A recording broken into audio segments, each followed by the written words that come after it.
Hey kids, I'm Kavan. And I'm Jalen. And today we are going to talk to you about beets. No, not the beets to music, but the vegetable and when it comes to its different uses. You can't beat the beet.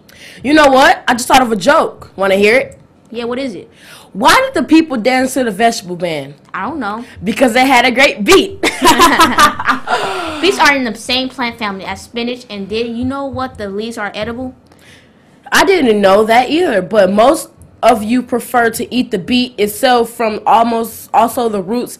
Beets have around the thousands of years going back to ancient Rome and Greece. In the 1900th century, beets were known as blood turnips because of the color they had turned water when they were left to soak. The red coloring that comes from the beet roots was used as food coloring and used to dye clothing. As a matter of fact, be sure not to wear white when eating beets because if they juice gets on your clothes, they will be ruined.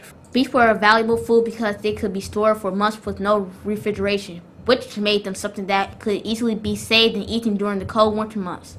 Okay, now let's give you a little more information about this interesting vegetable.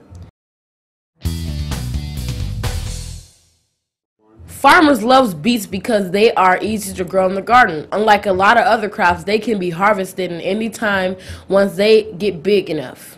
Beet greens are the best when they are picked and are 4 to 6 inches tall. Beet roots are generally most tender and taste the best after growing for at least 40 to 50 days. Did you know that beets contain sucrose? Sucrose is another word for table of sugar. Beets are the second largest source of it besides sugarcane. There are many different varieties of table beets. Some have white or yellow roots, and some even have rings of red and white, or other colors in the roots. Now that's we've given you a ton of information about beets. Now let's see how nutritious they are.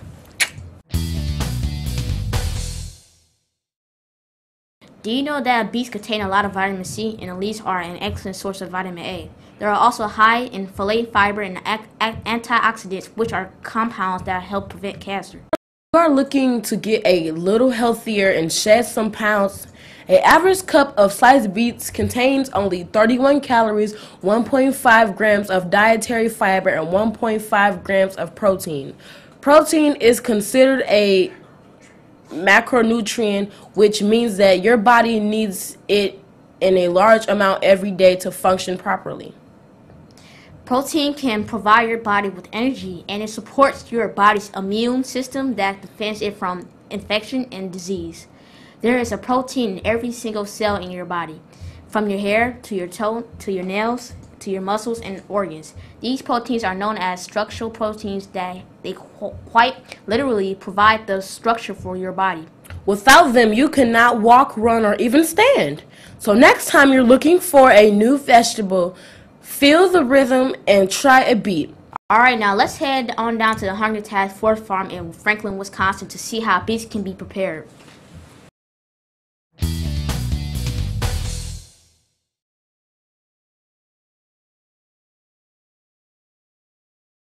Before we begin, make sure to wash the beets off with cold water.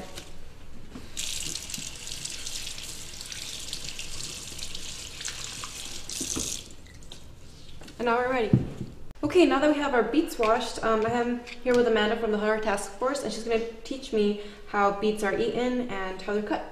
Awesome.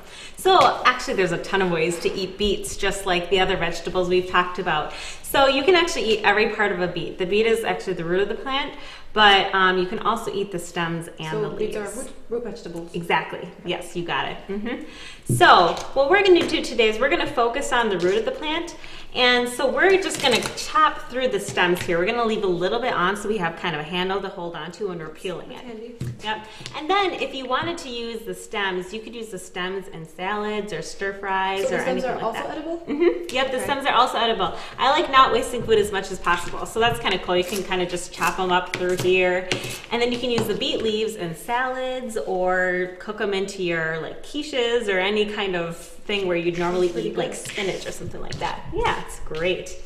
So the thing I love about beets is their nice red, dark red color. So we can use it for a variety of purposes. So let's see how we get into this dark red color. So we're just gonna start peeling the beet. And again, we're gonna be peeling away from our bodies. So we're not gonna cut ourselves. because again, the peeler is just as sharp as a knife would be. Would eating the outside be a bad idea? You know, I've never actually eaten the outside. It probably would add more fiber, but it isn't very nice to your palate if you're eating it. So it's not a very nice texture. So normally we peel the beet all the time. If you wanted to, you could cook it the whole thing in the oven, and then it's a lot easier to peel. So whichever way you prefer to do it. I see beets are very inky, like. Yes, they do get all over your hands. So make sure you are wearing like an apron or something like that if you're working a lot with that in the kitchen. It does wash off your hands pretty easily, but it actually has a very good dye on it. So I don't know if you've ever tried red velvet cake before. Yeah, it's really good. Yeah, it's really good. So basically you can cook and puree some beets and use that as the food coloring rather than a whole thing of red food coloring, because food coloring may not be so good for us, but we know that beets are awesome for us. So you can actually use that instead of food coloring. Yeah, exactly. So do you want to try the rest of the beet? Okay. Awesome. This one's easy because it has a little handle on it, so that's kind of nice. I really like to put like chopped beets into salads. I like to roast them with a little bit of onions and garlic, and then sprinkle a little bit of salt and pepper on. It's really good. Awesome, perfect. So we have our big purple ball, basically, that becomes the beet. And now we're just gonna slice it up like we were gonna slice it into a salad. So again, we're gonna use our knife skills.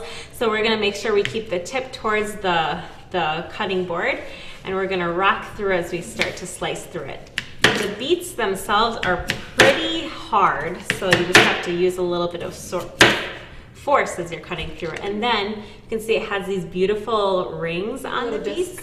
Yeah, exactly. And each kind of beet has a little bit different texture on it. So that's kind of fun. And then we can just stack them up and then cut them into half moons. So we can just try them raw, actually. Awesome.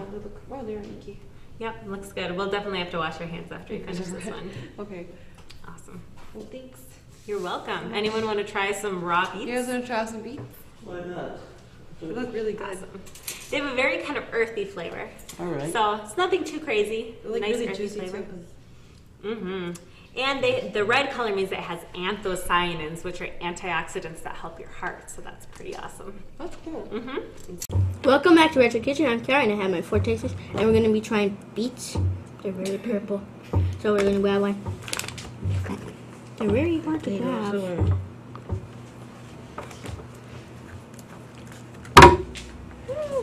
And now we're going to try it. How'd you like it? That's good. It's pretty good, but I could try it with different stuff. It'll go good with something else on the plate. A little bit. Okay. Well, I liked it. It's a little weird tasting to me, but it'll be good with the side of something. And thank you for joining us in Retro Kitchen, and have a nice day. You too. Bye.